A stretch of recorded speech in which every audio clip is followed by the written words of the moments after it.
trata de papelada nem sempre é fácil. Língua é sempre aquela barreira para muitos imigrantes que estão em Portugal.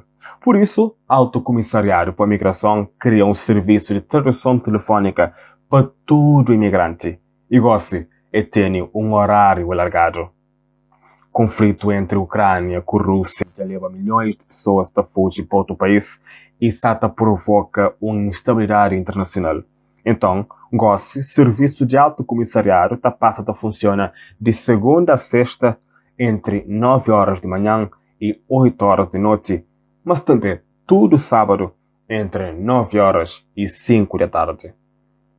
Aquele recurso ali que tem qualquer preço, só tem que pagar preço de uma chamada de telefone, como uma chamada normal. Aquele serviço ali tem mais de 100 tradutor com intérprete que fala português e pelo menos mais uma língua. Este tem 69 línguas e dialetos disponíveis para quem é que mestre para qualquer situação. Para acessar o serviço, só tem que telefonar o número 218-106-191. 218-106-191.